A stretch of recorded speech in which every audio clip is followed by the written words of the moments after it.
Hi people. 3 weeks ago, I got the Eye of Sulfuras from Ragnaros. Since then, I have been farming gold to buy all the mats for the Sulfuran hammer. I've been doing this by doing solo Darmal East jump runs.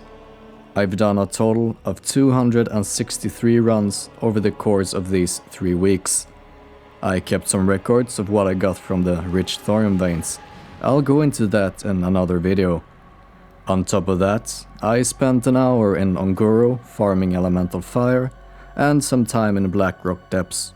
I needed a break from farming Darmal East, so I went and farmed somewhere else.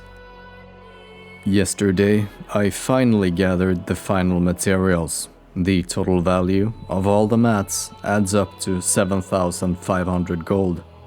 The total amount of help I was given in this farm is the following: a 200 gold discount on 1 ingot and 2 arcane crystals.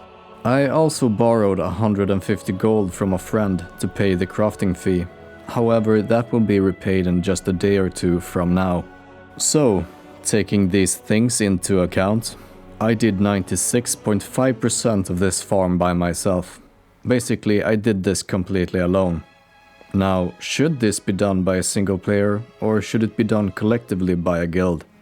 First off, unless the player can spend several hours a day farming, it won't even be possible to get it done in a reasonable time frame. In most cases, it should at least have some funding from the guild bank to even be possible. It should also be noted that I had an instanced gold effective farm where world PvP or ganking almost never was an issue, besides when running from exit to entrance.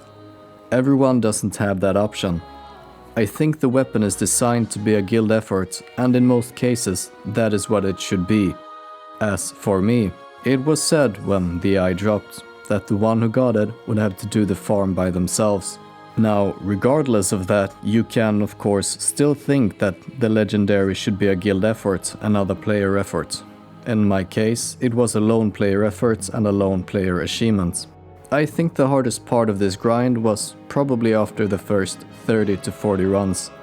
I had gotten a bit tired of just spamming one dungeon over and over, and seeing how little of the materials I had managed to gather, I realized this would be a while. But eventually I got into a routine and I just kept going, not reflecting over what I'm doing. And I just kept on going. So after 3 weeks and about 100 hours of effective farm, it was finally time. I had found a crafter that seemed honest, and so we headed off to Blackrock Depths, to the Black Anvil, to forge the Sulfuran hammer.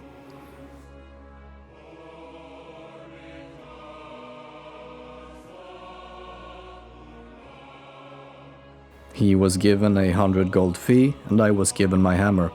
All was fine. We then headed over to Orgrimmar to have the mandatory RP event. It may not have been enough to crash the server, but it was enough to make a small choo-choo train. I finally had my hammer, in perfect timing for both battlegrounds and raids. I may not have the best enhancement gear yet, but that will be worked on. Anyways, here is where I started feeling really tired.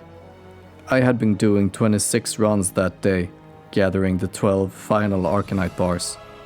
And once things are done, you kinda relax.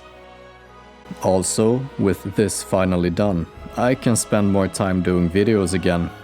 A montage of huge windfury smacks should be coming up sometime soon. With all this said and done, the road to Sulfuras is finally over. Thanks to the one who followed the series. I hoped you enjoyed it.